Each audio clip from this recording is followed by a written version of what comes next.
안녕하세요. 저는 얼마 전 기막힌 이유로 이혼을 하고 딸아이 하나와 둘이 살고 있는 싱글맘입니다. 이혼한 전 남편과 시댁 식구들은 뻔뻔하다라는 단어가 사람의 얼굴을 하면 저희 시댁 식구들이 아닐까 할 정도로 놀라울 만큼 얼굴에 철판을 깐 사람들이었어요. 하지만 그런 면모를 결혼하기 전까지는 정말 전혀 몰랐어요. 그냥 약간 예민한 시모, 그리고 약간 푼수 같은 시부, 그냥 그런 사람들인 줄만 알았거든요. 그런데 남편까지도 그렇게 우유부단하고 박쥐 같은 인간인지 제가 몰라봤던 거죠. 저희 어머니는 결혼 전 연애를 할 때 힘든 일을 한 번씩은 겪어봐야 그 사람에 대해 알 수 있다고 생각하는 사람이었습니다. 하지만 저희에게 그렇게 크게 힘든 일이 있지도 않았고 도리어 굉장히 일사천리로 빠르게 결혼이 진행됐던 것 같아요. 남편은 공무원으로 일하고 있었고 저는 대기업 금융회사에서 일하는 사람이었습니다. 처음에 상견례를 하기 위해 친정 부모님과 예비시댁 쪽 식구들이 만났을 때 친정엄마는 영 못마땅해 하셨어요. 딸, 너희 시어머니 될 뿐 말이지. 인상이 너무 안 좋아. 늙으면 살아온 가정이 얼굴에 기록된다고 하거든. 그런데 얼굴이 힘든 것도 아니고 너무 신경질적인 표정이야. 너 진짜 괜찮겠니? 말해보니까 더더욱 그런 생각이 든다. 말에 뾰족뾰족 가시 있는 것이 너 결혼하고 힘들까봐 걱정이네. 그래? 나한텐 그렇게까지 예민하게 말씀 안 하시는데. 친정엄마의 말에 친정아버지가 친정어머니를 나무라셨어요. 거 허튼 소리 좀 그만해. 사위들 총각은 성격 좋기만 하던데 뭘. 우리 딸 사랑한다니 무슨 일 있더라도 서로 잘 도우며 해결할 수 있겠지. 벌써부터 걱정하고 난리야? 애 결혼이 장난도 아니고 아니다 싶으면 빨리 정리하는 것도 한 방법이죠. 결혼은 신중하게 생각하는 게 맞아요. 네 남편 될 사람은 그리 안 보이기는 하는데 어른들이 참 인상이 별로라 걱정이야. 엄마, 걱정하지 마. 힘든 일 있으면 그 사람이랑 같이 이겨낼게.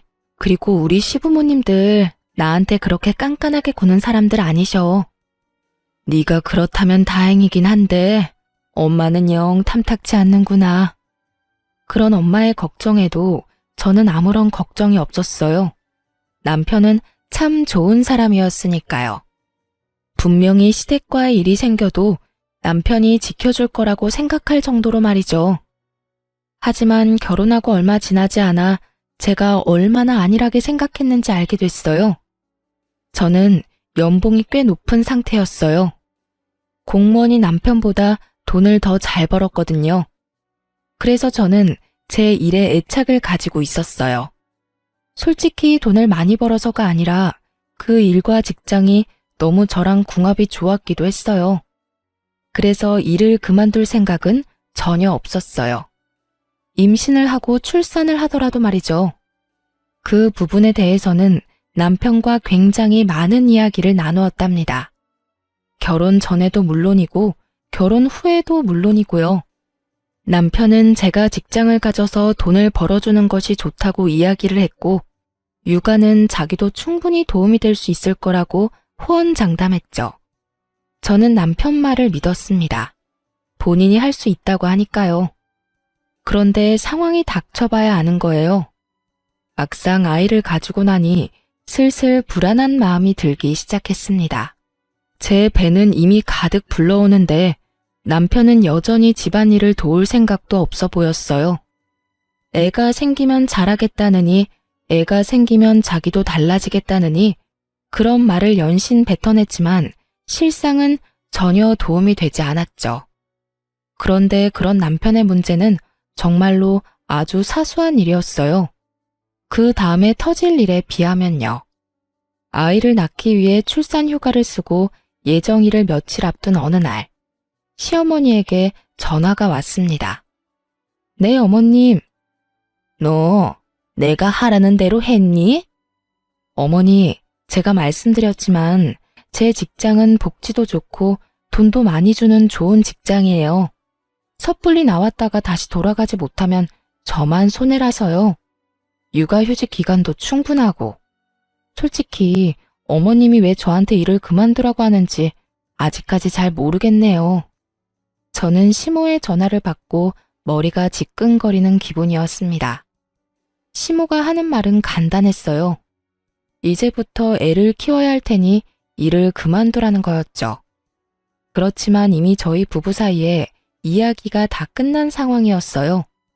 그런데 시모는 일까지 그만두라며 난리였습니다. 저는 당연히 거절을 했고요. 너 애 키우는 게 장난처럼 보이니? 일하면서 애를 키울 수 있을 것 같아? 내가 보기엔 너 절대 그렇게 못해. 애 하나 키우는데도 엄청난 힘과 시간이 드는 거야.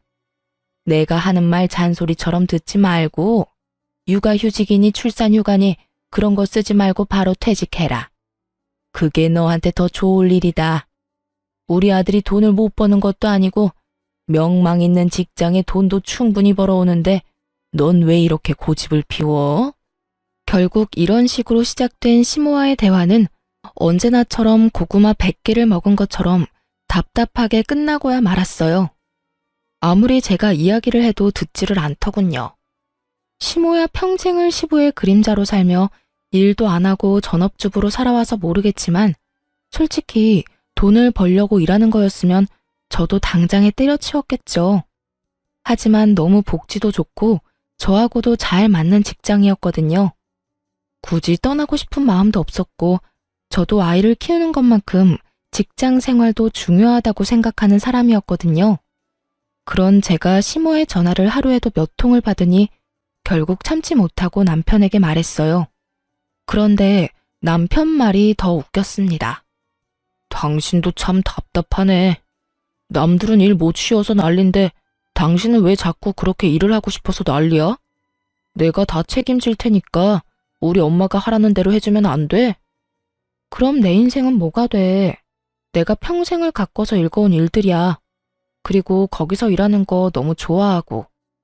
전업주부가 내 성미에 맞다면 모르겠지만 난 그런 성격도 아니잖아. 밖에서 사람을 만나야 스트레스가 풀리는 사람인데 집안에서 애만 보고 있는 것도 정말 못할 짓이라고. 당신 인생이 뭐긴 뭐야?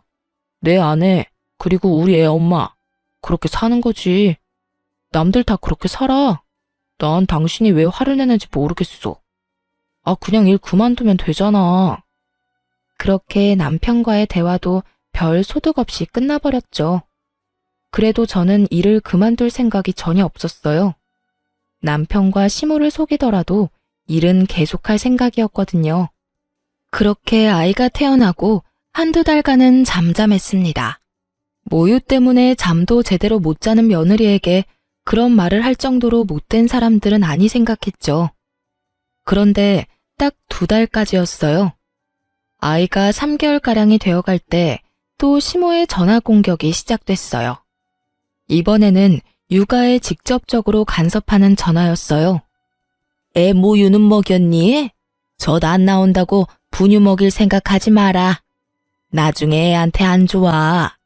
애 머리 나빠지면 큰일 난다. 그리고 집도 따뜻하게 해놓고 시원하게 한답시고 여름에 에어컨 틀어놓고 그러면 안 된다. 그리고 절대로 애 눕혀놓고 흔드는 기계 같은 건 함부로 쓸 생각 말고. 엄마가 안아야 해, 엄마가. 정서적으로도 안 좋고 흔들리면서 뇌라도 다치면 어떡하니? 또 유모차 같은 건 좋은 걸로 사. 돈 아끼지 말고. 그리고 너 일 그만둔 거 맞긴 하니? 절대로 일한다고 설치지 마라. 애 3살 때까지는 엄마가 보는 게 맞는 거야. 아니, 그 이후로도 엄마가 계속 보는 게 맞지. 끊임없이 아이 육아 그리고 제 퇴직과 관련된 간섭이었어요. 그것이 맞는 말이더라도 매일 10통이 넘는 전화를 받으면요. 이게 걱정이라는 생각이 전혀 안 들거든요. 와서 돌봐줄 생각은 없으시면서 매번 말로 사람을 채근하며 애가 아프기라도 하면 제 탓인 양 말하는 걸 보고 정말 스트레스를 엄청 받았어요. 그 뒤로는 전화도 걸러서 받았어요. 몇 번 받지 않은 적도 있었죠. 그럴 때마다 애가 귀가 예민해서 벨소리가 날 때마다 깨기 때문에 무음으로 해놨다고 했어요. 그렇게 애가 8개월쯤 되자 점점 저도 힘들어졌어요. 애 키워보신 분들은 잘 알 거예요. 애가 아무리 말을 잘 들어도 함께 있는 게 행복해도 몸이 힘들고 축나는 건 어쩔 수 없다는 걸요.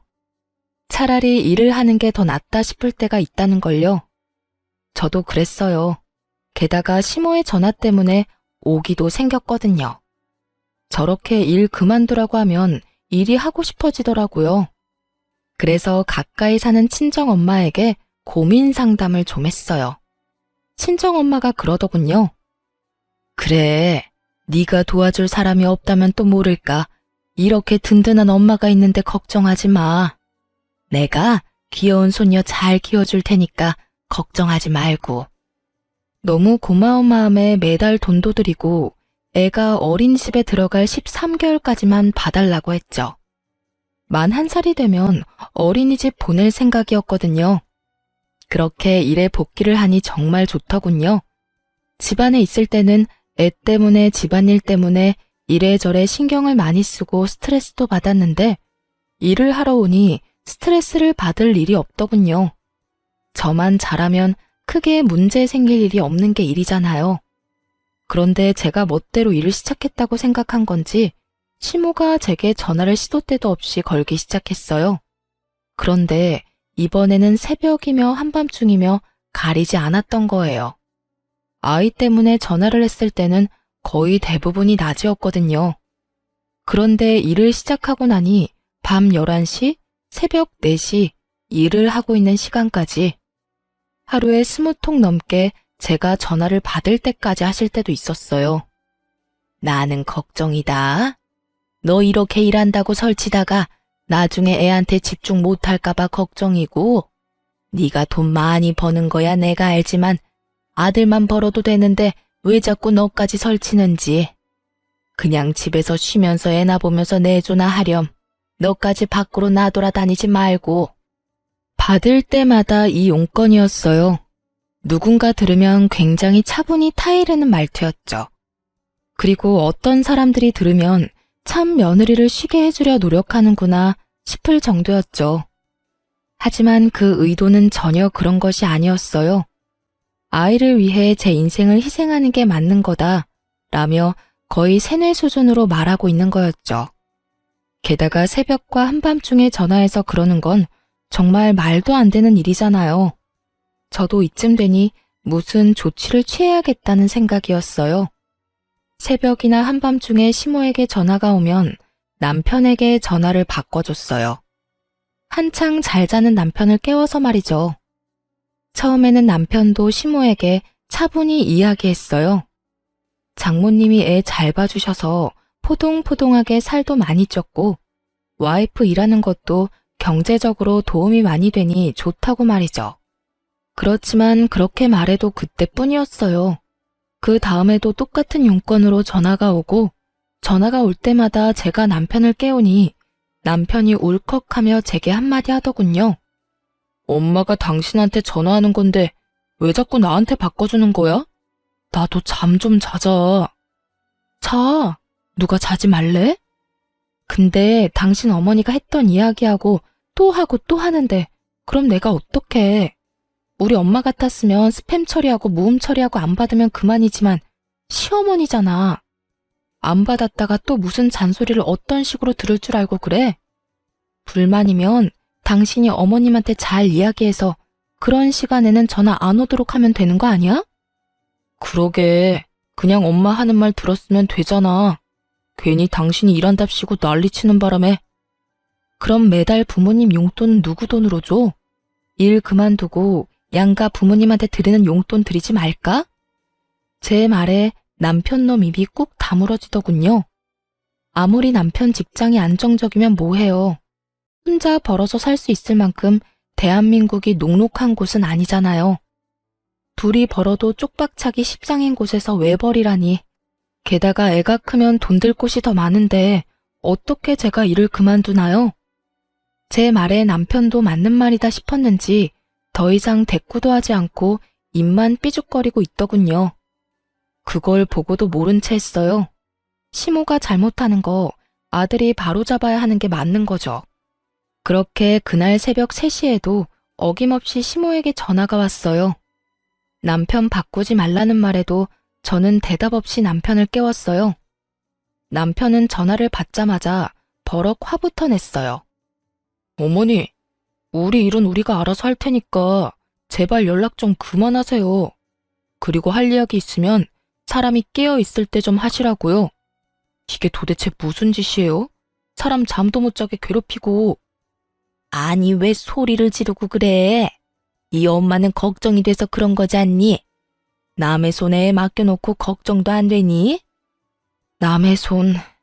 시모에게 장모라는 존재는 남인 거였어요. 그렇다고 시모가 우리 애를 봐준 적은 단 한 번도 없었거든요. 제가 약속이 있어서 한 번씩 연락을 해서 애 좀 봐달라고 하면 그럴 때는 언제나 바빠서 못 봐준다며 빠져나가 놓고는 입으로 간섭은 얼마나 하시는지. 그러면 어머니가 애 맡아주실래요? 전화만 해서 달달 볶는다고 뭐가 달라져요? 그리고 와이프 직장 그만두는 것도 제발 이제 그만하세요. 저희 부부 사이에서 이야기 다 끝났고 두 분께 드리는 용돈도 아내가 돈 벌고 있으니까 드릴 수 있는 거예요. 일 그만두게 하고 싶으면 그것부터 끊을 테니까 아버지하고 잘 상의하시고요. 제가 돈 벌어도 요즘 물가 생각하면 아내도 돈 버는 게 맞는 것 같아요. 그러니까 앞으로 퇴사하라는 말 하실 거면 전화하지 마세요. 아시겠어요? 남편이 한 말을 듣고 시모가 역정을 내더군요. 네가 어떻게 나한테 그런 말을 할 수가 있어? 며느리가 너한테 시켰지? 그런 말 하라고. 그게 아니고서야 내 아들인 네가 나한테 그런 말을 할 수가 없는 거야. 며느리를 잘 들인 줄 알았는데 이렇게 고집세고 남편 닥달하는 여자인 줄 알았으면 내가 너희 결혼을 허락을 안 하는 건데. 그리고 제 탓까지 확실하게 마무리하더라고요. 남편이 힐끔 제 눈치를 봤어요. 조용한 새벽에 소리치는 시모 목소리가 폰 너머로 들리지 않을 리가 없었죠. 어머니, 그런 거 아니에요. 저희끼리 이야기 끝났으니까 어머니도 더 이상 간섭하지 말라는 거예요. 저희 부부끼리 알아서 할 테니까 걱정이 되더라도 맡기시고요. 그리고 제발 새벽에 전화하지 마세요. 예? 그렇게 남편이 시모에게 확실하고 냉정하게 말하고 나자 드디어 시모는 제게 연락을 끊었어요. 그리고 저에게 아무런 말도 못했죠. 저는 모르는 척 했어요. 시모는 저를 볼 때마다 한숨을 쉬며 하고 싶은 말을 삼키는 모양이었어요. 차라리 낫다고 생각했어요. 입 밖으로 꺼내지 않으면, 그렇게 수십 통의 전화를 하지만 않으면 제가 스트레스를 받을 일도 없으니까요. 그렇지만 시모가 별 문제 없으니 이번에는 시부가 저를 괴롭히더군요. 며느라가 일도 이제 시작하는 거 보니 몸도 많이 좋아진 것 같은데 둘째는 언제 가질 생각이냐? 쓸모없이 돈만 축내는 딸보다는 아들이 최고야. 아들 하나는 낳아둬야 집안이 편한 법이다. 시부의 남아선호 사상이 시작됐거든요. 요즘 같은 시대에 무슨 시대에 덜 떨어진 생각인가 싶겠지만 실제로 그렇게 생각하는 사람이 생각보다 많아요. 그리고 나이가 많으면 많을수록 아들이 전부라고 생각하는 사람은 더 많은 법이죠. 애가 2살이 됐을 무렵부터 꾸준히 시부가 제게 말했어요. 솔직하게 말하자면 둘째를 가지고 싶은 생각은 없었어요. 하나만으로도 벅차다는 생각이었고 육아휴직을 2번이나 쓰는 것도 눈치가 보이는 상황이었죠.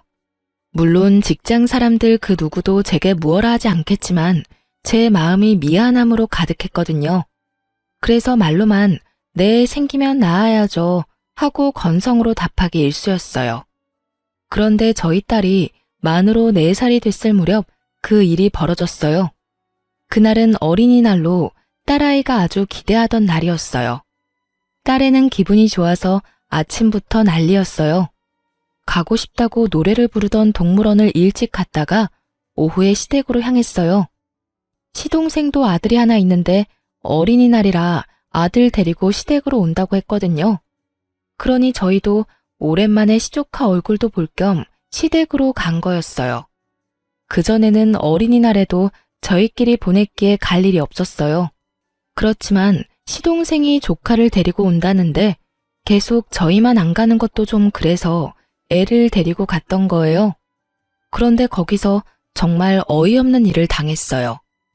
아무리 남자아이에 대한 사랑이 넘치는 시부라도 애가 있는 앞에서 대놓고 차별을 할 거라는 생각은 안 했거든요. 그런데 정말 대놓고 딸과 시조카를 차별하더라고요. 아이고, 우리 손주, 어서 와라. 이 할아비가 너 주려고 장난감 사놨지? 자, 여기 바꿔라. 뭘 좋아하는지 몰라서 여러 개 사놨다. 그리고 이것도 받고 할아비가 주는 돈이다. 허튼 데 쓰지 말고 꼭 사야 하는 거 있을 때만 쓰렴. 알았지? 그리고 간식 먹고 싶으면 네 간식 사놨으니까 가서 먹고. 할아버지, 고맙습니다. 시조카만 아주 기분이 좋아서 난리더군요. 그걸 바라보는 딸도 자신에게 올 장난감을 기대하고 어깨를 들썩들썩하고 있었어요. 저와 남편이 어린이날 선물로 장난감을 사주긴 했지만 사촌 오빠와 할아버지의 모습을 보니 기대를 할 수밖에 없었던 것 같아요. 그런데 시부는 저희 딸은 무시하고 저한테 이야기하더군요. 너도 왔냐? 그래, 둘째는 준비하고 있어. 이번에는 의사한테 이야기해서 신경 좀 잘 써달라고 하거라. 집에 아들이 있어야 하는 법이야. 그래도 네 남편이 장남인데 딸랑 딸 하나면 나중에 재산은 어떻게 지낼 셈이냐? 내년에는 아들 낳을 수 있도록 힘 좀 써봐. 일만 하지 말고. 알았지? 저는 대답 대신 딸아이를 앞으로 내밀었어요. 딸, 할아버지한테 인사드려. 그래, 잘 쉬다 가거라. 시부는 딱 그 한마디만 하고 휙 자리를 뜨더군요. 도련님네 가족들도 있었는데 저는 기분이 팍 상했어요. 어린이날 찾아온 손자에게는 어화둥둥 장난감이며 용돈이며 간식이며 왕창 사다 주며 좋아하던 시부가 저희 딸에는 안아주지도 않는 그 모습이 너무 속상했거든요. 열받은 제가 표정 관리를 못하자 시부가 슬쩍 저를 보더니 제 딸에게 한마디를 더 거들었어요. 우리 손녀, 출가 외인이라는 말 아냐? 어차피 너는 크면 우리 집안에서 나갈 사람이라 쓸데없이 돈 쓸 필요가 없다. 우리 집에 와서 어린이날이랍시고 뭐 받을 생각하지 말거라. 그러고는 피곤하다며 방으로 들어가 버리더군요. 그리고 그런 제 옆에서 도련님이 웃으면서 그러더군요. 형수님, 그러니 아들이라도 낳지 그러셨어요. 둘째는 꼭 아들 낳으세요. 예? 그 말을 듣는데 더 열받더라고요. 둘째를 아들을 낳은들 지금 제 안에 있는 딸애가 이렇게 상처를 받았는데 생기지도 않은 둘째를 들먹이는 것도 웃겼고 이 상황을 우스갯소리처럼 넘기려는 도련님의 행동도 정말 무신경한 일이라는 생각이 들었죠. 결국 열받아서 상처 입은 딸애를 데리고 시부모에게 인사도 하지 않고 나와버렸어요. 저 지독한 남아선호 사상 때문에 제 딸에게 상처를 주고 싶지 않았어요. 앞으로 2번 다시 안 올 거야. 남편에게 말하고 친정으로 애를 데려갔어요. 저희 친정은 제 딸이 첫 손주이기도 하고 어릴 때부터 봐주셔서 그런지 무척 좋아해 주셨거든요. 역시나 좋아해 주셨어요. 장난감도 많이 준비해 주셨고 요즘 아이가 좋아하는 예쁜 드레스에 딸애가 좋아하는 음식으로 저녁까지 만들어 두셨더라고요. 행복하게 웃는 딸 모습을 보며 이게 정상적인 거 아닌가 하는 생각을 했죠. 그런데 곧 시부에게 전화가 왔어요. 전화 받기 정말 싫었지만 받았죠. 야, 너희 왜 말도 없이 그냥 갔어?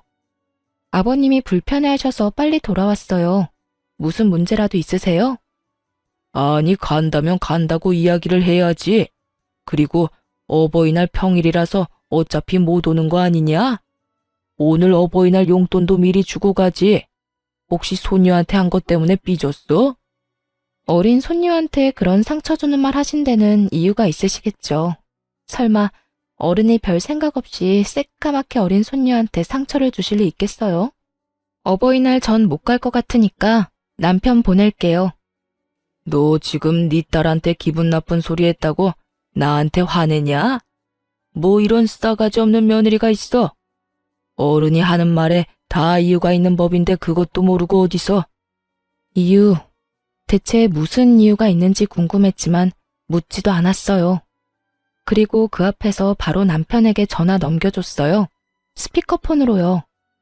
남편이 완전히 당황했어요. 눈앞에 보이는 장인 장모의 표정이 살벌했으니까요. 남편이 제가 건네는 전화를 받더니 얼른 스피커폰부터 꺼버리더군요. 그리고는 밖으로 전화기를 들고 나가버렸어요. 그걸 보던 저희 친정엄마가 그러더라고요. 너희 시댁에 무슨 일이 있니? 시아버지가 왜 저렇게 화가 나셨어? 화는 내가 내야지. 4살밖에 안 된 손녀딸한테 출가 외인이라고 쓸데없는데 돈 쓰기 싫다면서 시동생 아들하고 엄청 차별하셨어. 아무리 아들이 좋다고 해도 그렇지. 대놓고 딸 앞에서 딸한테 상처 준 거 나는 못 참아. 속상해서 눈물을 글썽이는 제 모습에 친정엄마가 저를 토닥여줬어요. 그 뒤에 돌아온 남편은 제게 눈치를 주며 일찍 가자고 하더군요. 저는 그러고 싶지 않아서 그 눈치 뚝 끊어먹고 친정에서 실컷 애 놀게 만들었어요. 그리고 그날 저녁 집으로 돌아가는 차 안에서 딸애가 자고 있을 때 남편에게 말했어요. 나 5월 8일 어버이날 시댁에 안 가. 그렇게 알고 있어. 제발 좀 그만해. 아까 그 일 때문이면 당신이 이해 좀 해. 원래 그런 분인 걸 어떡해? 그렇다고 나더러 불효를 저지르라는 거야? 뭔 헛소리야. 당신 부모님이니까 당신이 효도하고 싶으면 해. 누가 그걸 막는데? 딸 낳은 며느리 마음에 안 들어 하시고 손녀까지 마음에 안 들어 하시니 하는 말 아냐. 어린이날에도 손녀딸 한 번도 안아주지도 않는 분들한테 뭘 바라겠어? 당신이 다 알아서 해. 나는 그쪽에 신경 안 쓸 테니까. 당신이 나 대신 신경 쓰고 잘해드려. 나한테는 해달라고 바라지 말고. 제발 좀 이성적으로 생각해. 저는 입을 닫았어요. 남편이 제 모습에 눈치만 연신 보더군요. 속이 탔을 거예요. 어버이날 양가 부모님께 드리는 용돈은 제 월급에서 나왔거든요. 그런데 제가 시댁에 안 간다니 그거부터 걱정이 된 모양이었어요. 그리고 5월 8일이 됐고 저는 친정으로, 남편은 시댁으로 향했죠. 그런데 제가 친정에 있는 동안 시부에게 전화가 왔더군요. 너 왜 우리 집에 안 오냐? 애아빠 도착 안 했나요? 그 사람이 가기로 했는데요. 너는 뭐하고 안 와? 아들이 너 안 와서 용돈 없다고 하던데. 어버이날 용돈 100만 원 안 줄 거야? 저한테 돈 맡겨놓으셨어요? 용돈 100만 원을 왜 저한테 와서 찾으세요? 저도 돈 없어요, 아버님. 아드님 능력 좋은데 아드님한테 요구하시면 되죠. 저한테까지 전화하시는 이유를 모르겠네요. 멀쩡한 아들을 놔두고 싸가지 없는 며느리한테 전화를 왜 하셔요? 너 저번에 어린이날 있었던 것 때문에 이러는 거면? 그 말에 저는 대답조차 안 했어요. 눈치를 챈 거죠. 그것 때문에 제가 기분이 나쁘다는 티를 팍팍 냈으니까요. 시부는 그 상태로 전화를 뚝 끊더군요. 그런데 그 뒤에 저희 엄마에게 전화가 왔어요. 시부가 대뜸 저희 친정 엄마에게 전화해서는 물어보는 거예요. 사돈, 내 하나 물어봅시다. 딸이 용돈으로 얼마를 받았습니까? 용돈 줬지요? 저희 엄마가 당황한 듯 전화기를 들고 우물쭈물 하더군요. 저는 엄마 전화기를 뺏어서 꽥 소리를 질렀죠. 아버님, 저희 어머니한테 용돈 100만 원 드렸어요. 솔직히 엄마가 우리 애도 봐주고 반찬도 해주셔서 100만 원도 모자라는 생각이 들 정도거든요. 그리고 이번 어린이날에도 우리 딸한테 돈을 많이 쓰셔서 그만큼 다 돌려드렸어요. 그런데 그게 그렇게 궁금하세요?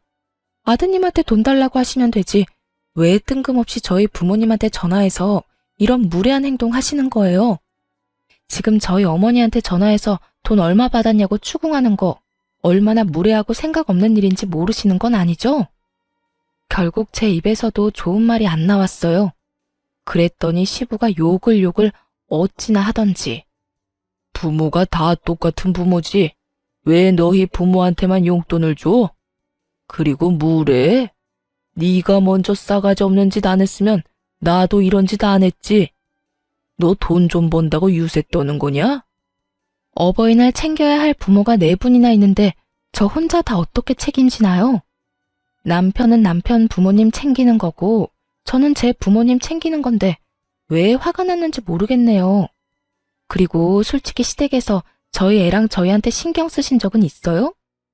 어린이날에도 어린애들 차별하는 거 보고 기도 안 찼는데 이제는 전화 와서 당당하게 용돈까지 요구하시고 필요하면 제 남편한테 말씀하세요. 그리고 제가 싸가지 없는 짓을 왜 했는지 잘 생각해 보세요.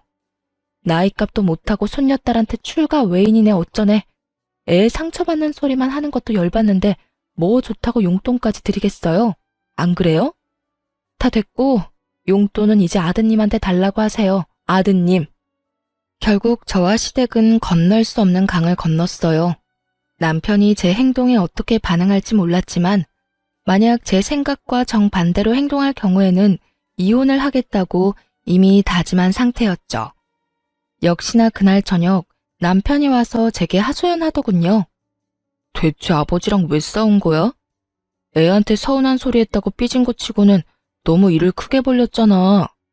나는 솔직히 당신이 왜 이렇게 화내는지 모르겠어. 그냥 듣고 한 귀로 흘리면 되잖아. 근데 왜 그래? 나야 한 귀로 듣고 한 귀로 흘릴 수 있지. 그런데 내 딸은? 내 딸이 들어야 했던 그 어이없는 말들은 뭔데? 지금이야 의미도 모르는 일이지만 이미 애는 시댁 어른들이 자기를 사랑하지 않는다는 걸 알잖아. 그 와중에 전화까지 와서 용돈까지 요구를. 내가 당신 부모님은 당신이 책임지랬지? 용돈 하나 안 드리고 뭐 한 거야? 요새 나도 일이 좀 있어서 돈을 많이 쓰는 바람에 일단 진정하고 부모님한테 갔다 오자. 아버지가 당신이랑 같이 오래. 가서 뭐하게? 욕 얻어먹고 올 거면 내가 왜 가? 난 싫어. 당신이나 가. 나 앞으로 시댁에 발도 안 디딜 거니까 그렇게 알고. 며느리가 시댁에 안 가면 어떡해? 요즘은 그런 집도 많아. 왜 내가 내 기분 잡쳐가면서 시댁에 가야 해? 그리고 용돈 때문이면 더더욱 안 가는 게 맞지. 남편은 화가 난 듯 저를 쳐다봤지만 저는 쳐다보지도 않았어요. 시댁과는 이참에 인연을 끊는 게 맞다 싶었으니까요. 그런데 그 인연이 끈질기게 저와 시댁을 다시 붙여놓더군요. 남편이 하루는 제게 그러더군요. 당신이랑 우리 부모님 사이가 너무 안 좋아서 내가 생각해봤는데 합가 한번 해보는 건 어때?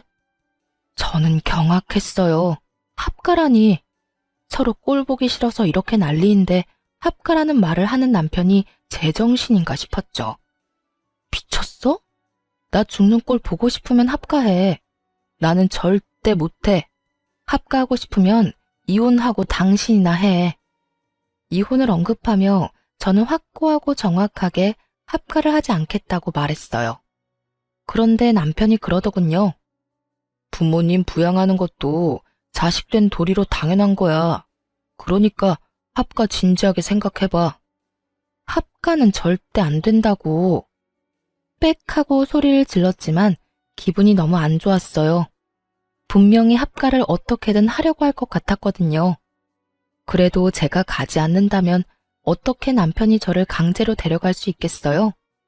그걸 생각하며 절대로 시댁에는 가지 않겠다고 생각하고 있었어요.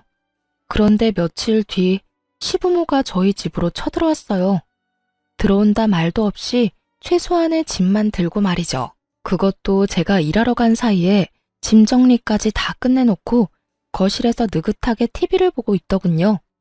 그걸 보고 말을 잃었어요. 왔냐? 배고프니까 어서 밥하거라. 남편은 제 눈을 못 마주치더군요. 합가 안 하겠다고 그렇게 말했는데 이미 남편 놈이 합가를 하겠다고 시부모에게 말한 모양이었어요. 제 허락도 없이 말이죠. 게다가 뻔뻔하게 짝이 없는 시부의 모습에 저도 충격을 받을 만큼 받았어요. 그 부모의 그 아들이라고 남편까지 제대로 한통속이었던 거죠. 참 믿을 놈 하나 없다 싶었네요. 게다가 제가 친정에서 애를 데리고 집에 들어온 시간이 저녁 8시였어요. 저희는 이미 친정에서 밥을 다 먹은 상태였고 남편에게 미리 문자를 했어요. 우리는 밥 먼저 먹고 갈 테니 당신은 알아서 해결하라고 말이죠. 그런데 여태까지 밥도 안 먹고 있다가 제가 오니 밥을 달라니 저는 아무 말 없이 남편을 쳐다봤어요. 당신, 이거 뭐 하는 짓이야? 뭐가? 내가 말했잖아. 부모님이랑 합가하자고. 난 절대 안 된다고 했지. 야, 너 며느리가 시부모 부양하는 거 당연한 거 아니냐? 그리고 이미 아들이 우리 부양하겠다고 했어. 너한테는 선택권 없다. 네가 알아서 우리 수발 들어야 하는 게 맞는 거야. 어디서 여자가 남편 하는 일에 가타부타 말이 많아? 시부가 나서서 그렇게 말하더군요. 정말 듣기 싫은 그놈의 여자 소리, 시대에 떨어진 사고방식. 진짜 미쳐버리겠더라고요. 저는 남편에게 말했어요. 합가하지 않겠다는 내 말에도 억지로 합가한 거 이혼 사유로 확실한 것 같네. 이혼하자. 그런데 남편 놈이 묘하게 당당하게 굴더군요. 그러더니 폰을 딱 꺼내서 손에 올려두더니 뭔가 조작하더라고요. 곧이어 제 핸드폰에 알림이 떴어요. 그리고 저는 제 눈을 의심했습니다. 통장에 1억이 송금된 거 아니겠어요? 그 뒤로 2번이 더 들어왔어요. 총 2억 원이었죠. 하루 송금 한도가 1억이라 2번에 나눠 돈이 들어온 거예요. 봤지? 아버지가 집 판 돈 우리한테 주신 거야. 당신한테도 절반 나눠주는 거야. 내가 맨입으로 당신한테 부모님 수발 들라고 하는 줄 알았어? 당연히 합가에 따르는 돈은 주는 게 맞지. 그러면서 아주 의기양양하게 제게 말하더라고요. 저는 웃음이 났어요. 강제로 2억 붙여주고 부모님 수발 들라는 것 자체가 너무 코미디 같더라고요. 돈 2억 때문에 남은 몇십 년을 스트레스에 쩔어서 살라는 게 수지가 맞는 일인가 싶어서요. 그 몇 배를 준다고 해도 저는 결코 살고 싶지 않았어요. 지금 당장 제 딸 얼굴만 해도 싫어서 질색팔색을 하는데 합가는 무슨 합가인지. 그런데 남편 놈은 제가 당연히 받아들일 거라고 열심히 착각하고 김칫국 마시고 있더군요. 여보, 이제 합가에 대해서 다 이야기 된 거다. 알았지? 나도 많이 양보한 거야. 당신이 우리 부모님 수발 들 거니까 절반 떼어준 거지. 그리고 당분간 동생한테는 비밀로 좀 해줘. 동생이 또 알면 골치 아파. 남편이 동생 이야기를 꺼내자 아주 좋은 생각이 났어요. 도련님은 굉장한 구두쇠이기도 하고 주머니에 한 번 돈 들어가면 나오지도 않는 사람이었거든요. 게다가 얼마 전에도 시부에게 사업한다고 돈 빌려달랬는데 시부가 거절한 적이 있었어요. 저는 보란듯이 휴대폰에 은행 어플을 켜서 받은 돈을 전부 보냈어요. 그리고 남편에게 말했죠. 나 이 돈 필요 없어. 수발 안 들고 싶으니까 다시 돌려줄게. 여보, 다시 생각해봐. 2억이라고 2억. 부모님만 모시고 살면 2억인데 무슨 소리야? 너나 다 가져가고 너 혼자 부모님 모시면 되잖아. 왜 나한테 도움을 구해? 분명 말하는데 나는 싫다고 했어. 당신 도대체 왜 그래? 그냥 단순하게 비위만 맞춰드리면 되는 거잖아. 그거 하나 못하겠다고 이 난리야? 비위만 맞춰? 방금 못 봤어? 일하고 늦게 온 며느리한테 밥 달라고 삐약거리는 거 못 봤냐고. 거기다 너도 그래. 이 시간까지 부모님 식사도 안 차려드리고 나만 기다리고 있었잖아. 이게 수발드는 거야? 식모살이지. 제 말에 시부가 비아냥거리더라고요. 네가 싫어도 어쩔 거냐? 벌써 돈 받아 처먹었잖아. 네가 우리 모시는 건 당연한 거다. 하루 세 끼 따뜻한 밥 차리고 집안 청결하게 유지하고 집안일 하는 것까지. 그거 안 하겠다고 이혼하면 오히려 네가 위자료 내야 해. 전 돈 안 받았는데요. 지금 그 돈 방금 도련님한테 보냈어요. 아버님, 도련님네 아들 좋아하시죠? 저는 이 집안에서 둘째 낳을 생각 없으니까 이 집안 유일한 아들 손주랑 살면서 평생 노후 보내면 되겠네요. 제 말에 남편과 시부모 얼굴이 새파랗게 질리며 발을 동동 구르기 시작했죠. 아니, 그 돈을 왜 둘째한테 줘? 너 뭐 잘못 먹었어? 그래, 왜 동생한테 준 거야? 동생이 알면. 내가 도련님한테 이미 설명 다 했어. 아버님 수발 받고 싶어서 여기 왔고 나는 수발 들 생각 없으니까 그 돈 받고 수발 들어줬으면 좋겠다고. 수발 들 생각 없으면 아버님한테 돈 돌려드리라고 했는데 뭐 잘못된 거 있어? 태어난 제 말에 다들 한숨을 내쉬며 조급한 표정으로 시동생에게 전화를 하더군요. 다행히 시동생은 전화를 받지 않았어요. 2억을 꿀꺽할 것 같다는 두려움이 생긴 세 사람은 시동생 집으로 향했어요. 2억의 행방을 찾기 위해서 말이죠. 저는 그 사람들이 나가자마자 시동생에게 문자로 연락을 남겼어요. 아버님네 집 매매금이 4억이었던 것 같네요. 2억은 남편이 가지고 있는데 그거보다 더 많이 가지고 있을 수 있으니까 잘 알아보시고 그 돈 아버님한테 돌려주던지 아님 받고 시부모 책임지던지 해주세요. 합가하기 전에 이혼부터 할 것 같아서 방금 받은 2억 도로 보내드리는 거예요. 금방 정리될 문제는 아닐 테니 이 인간들이 일찍 돌아오지는 못할 거라고 생각했어요. 그 틈에 저는 현관 도어락 비밀번호부터 바꿨어요. 그리고 집안에 있던 시부모 물건들과 남편 물건들이 보이는 족족 모조리 현관 밖으로 던져버렸어요. 다행히 시부모 짐도 아직 다 벌려놓은 게 아니었고 남편 짐도 그리 많은 건 아니었던지라 정리는 생각보다 빨리 끝났거든요. 그리고 자정이 다 되어갈 때쯤 세 사람이 집으로 돌아왔더군요.